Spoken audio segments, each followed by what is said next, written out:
Hanya dalam 20 langkah, Magnus Carlsen menghancurkan Jan Christoph Duda dan lolos ke babak 8 besar Champion Chess Tour tahun 2025. Permainan dimulai dengan D4, dijawab kuda F6. Pendekatan hipermodern mengontrol petak center dengan perwira. Magnus lanjut mendorong C4, gambit menteri, dijawab dengan E6. Dengan langkah ini, Duda mempersiapkan gajah ke petak B4 untuk memainkan Nimzo Indian Defense apabila Magnus menyumbangkan kuda ke petak C3. Namun demikian, Magnus menghindari Nimzo Indian Defense. Dia memilih penyimbangan kuda ke petak F3. Langkah ini memberikan pilihan bagi Duda untuk memainkan 3 pilihan pembukaan. Yang pertama adalah B6, Queen Indian Defense. Yang kedua adalah gajah B4, Bogu Indian Defense. Dan yang ketiga adalah D5. Duda memilih D5.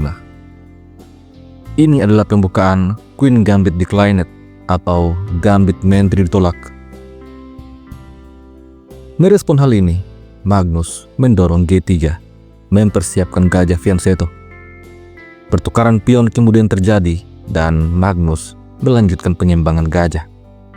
Setelah itu, Duda menyimbangkan gajah B4 dengan tempo skak sekaligus bersiap untuk rokade.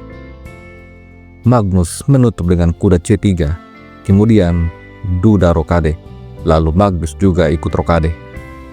Keduanya telah mengamankan raja. Sampai di posisi ini, Duda unggul 1 pion. Duda selanjutnya menyumbangkan kuda ke petak C6, dan di posisi ini Magnus mendorong A3, memberikan pilihan kepada gajah, makan kuda atau mundur. Duda memilih mundur. Kemudian Magnus mendorong E4, mengontrol petak center dengan kedua pion. Permainan kemudian berlanjut. Duda mendorong A6.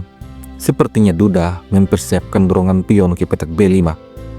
Di posisi ini, Magnus memainkan pilihan langkah yang sangat agresif. H4, membiarkan Duda untuk mendorong pionnya. Langkah terbaik di posisi ini adalah penyimbangan kuda ke petak A5. Namun, ternyata Duda betul-betul mendorong pionnya ke petak B5. Seperti terlihat pada evolution bar, keunggulan Duda menjadi hilang dan sekarang Magnus berbalik unggul. Di posisi ini, Magnus tidak menyia-nyiakan kesempatannya. Dia mendorong pion ke petak E5, menyerang kuda sekaligus membuka diagonal petak terang untuk gajahnya. Jan Christoph Duda merespon dengan kuda D5, lalu Magnus membawa kudanya ke petak G5. Menteri siap menyeberang ke sayap raja dan gajah telah menekan diagonal petak terang. Di posisi ini, Duda mengusir kuda, lalu kuda mundur ke petak H3. Setelah itu, Duda kembali membuat kesalahan. Dia menempatkan kudanya di petak A5, bersiap untuk masuk ke petak outpost. Di posisi ini, langkah terbaik untuk putih menurut engine adalah menteri ke petak H5. Namun, Magnus memilih menteri ke petak G4, memberikan shadowing pada raja dengan ide gajah makan pion. Langkah ini rupanya mengurangi keunggulan putih. Jan Christoph Duda langsung memindahkan rajanya ke petak H8. Setelah itu, Magnus akhirnya sadar bahwa menteri H5 adalah langkah terbaik. Posisi ini sesungguhnya masih seimbang. Menteri ke petak E8 adalah langkah terbaik menurut engine. Namun, Duda kembali membuat blunder, sebuah kesalahan yang tidak tepat. Raja ke petak G8.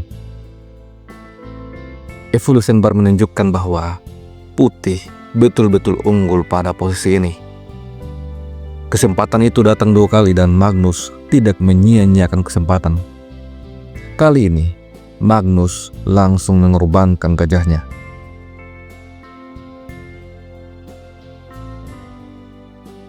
Apabila di posisi ini pion G6 untuk menyerang menteri, maka menteri G4. Benteng hitam terancam. Setelah benteng bergeser, maka ada Haliba. Kalaupun gajah diadu, maka gajah makan gajah. Setelah raja makan gajah, pion makan pion. Pion makan pion, menteri makan pion. Selanjutnya, kuda akan membantu menteri untuk menyerang raja. Hitam berada pada tekanan yang sangat besar pada posisi ini. Analisa engine menunjukkan bahwa putih betul-betul jauh sangat unggul. Oleh karena itu, pada game sesungguhnya, Duda terpaksa mengambil gajah.